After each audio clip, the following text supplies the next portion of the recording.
All right. Well, what I wanted to talk about is this package right here.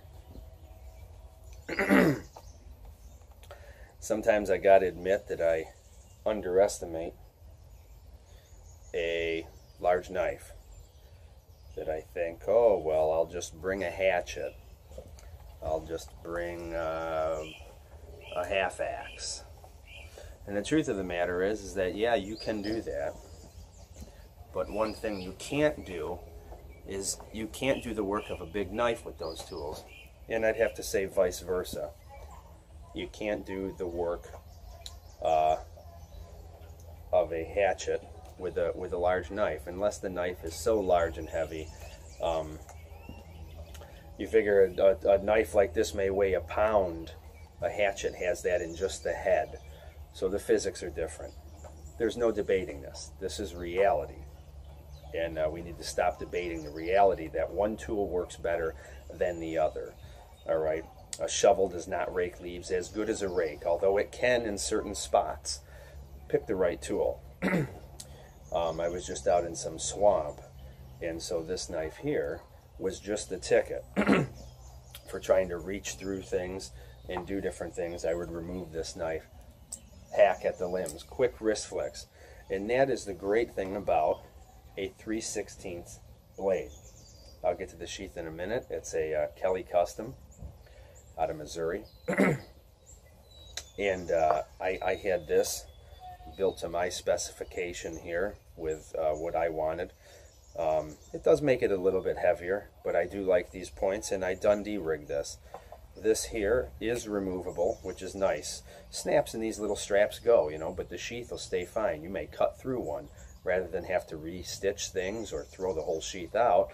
This here just will pull out. I can make another one of those, no problem. That's not an issue. Of course, this, I may end up putting a little Lansky sharpening diamond rod here, the pen style, rather than the ferro rod. I don't really, I'd rather have the sharpening. But that's the beauty of the 3/16 spine, is this is very quick on the on the wrist shots, and because of the way that the handle is configured, you really can grab back here to do some nice lightning fast things. Obviously 1095, and that's another great thing about this, is you can strike a spark with a rock, i.e. flint, quartz, and it doesn't really come with a 90 spine. Of course, it comes epoxied with drivery handles, but if you're into this far, I'm hoping that you realize that this is not stock for a Ka-Bar Becker BK9. So this is 90'd off now by me for ferro rod striking. It's nice having a big blade and target for a rock with flint. I will say I left these this jimping and this ramp on. A friend of mine doesn't like it on there for his, and that's fine too. These are highly customizable. As he words them, it's like having a kit. I left everything is stock other than the coating just being removed, and I have convexed this blade as well, the cutting edge, obviously. And this is a flat grind from here on down. 20 degrees, I believe, per side is what they're saying. You can do a lot of different things with these, obviously. With the right tools, you can make it look like something completely different. I chose to leave this on, like I was saying, because I feel it gives me a little more control on the tip if I'm pinching it like this to do something, maybe to pluck something out. And it's just sort of nice there. And of course right there is not ground to a 90 either, so you know, nothing sharp here on my hand until I get a little more out here, which is plenty for ferro rod striking. This blade gives excellent results. It's a great chopper. It's a great slicer. You can make all your camp notches with this, all your batoning, of course. and pounding from the back. A myriad of different things. A nice lanyard hole, and of course there's all sorts of different scales available. This is the Osage Orange, which is probably my favorite wood for handles. I find they hold their edge very, very well. And I like to have things that I'm not afraid to touch up out in the field, things that don't take a long time. Will this dull before 3V? Yes. It will dull before 3V would dull. The beauty about this is probably any type of river rock, or even another hardened piece of metal. You're probably going to be able to keep your edge going on this, the inside of your belt, to run a strop.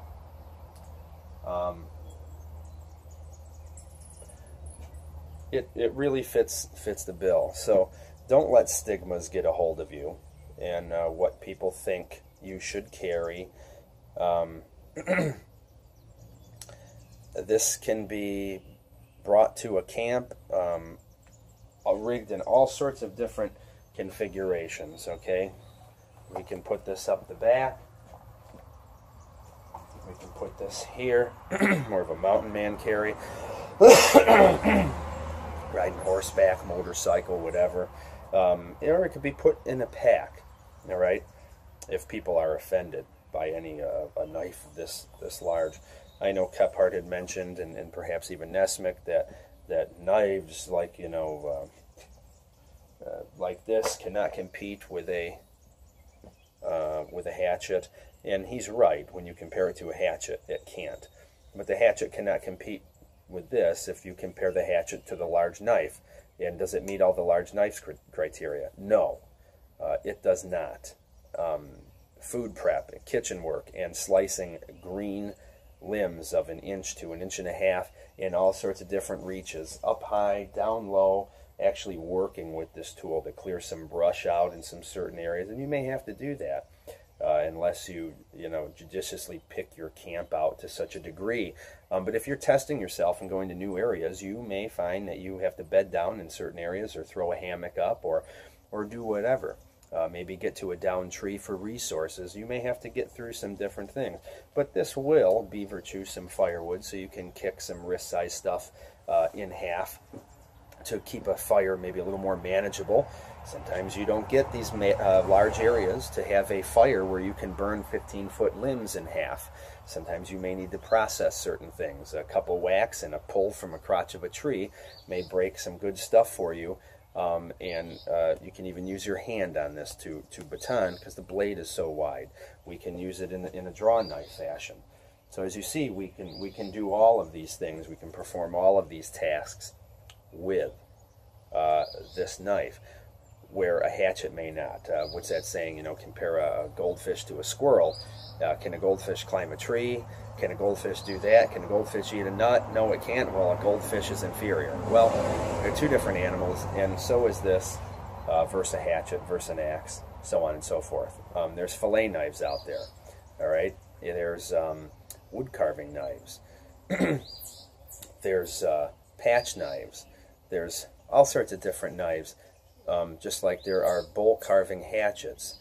There are carpenter's axes. There are double bit cruiser axes. They all have different applications. So it's not just knife versus axe. Okay, that to me says that you're a newbie. That is not if you carry this, or you carry a hatchet, or you carry a fillet knife. The fact that you would be comparing the two tools as such, to me, says you're a newbie. So it's not what you carry, it's how you're thinking about what you carry that determines whether you're a greenhorn or not. Keep that in mind too.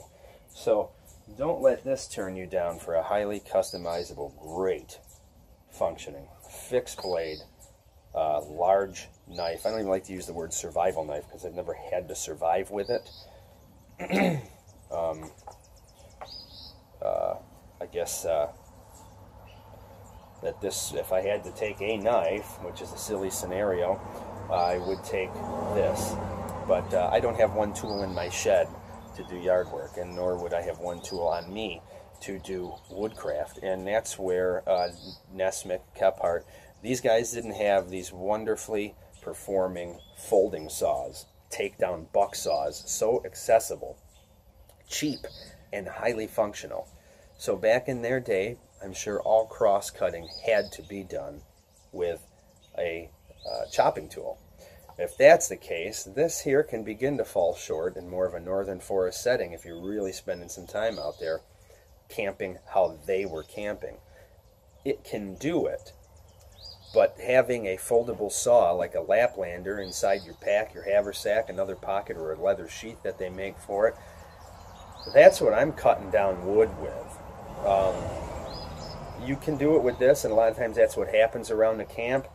You don't want to go in your pack, this is on you, you break down some stuff, you throw it on. That's fine.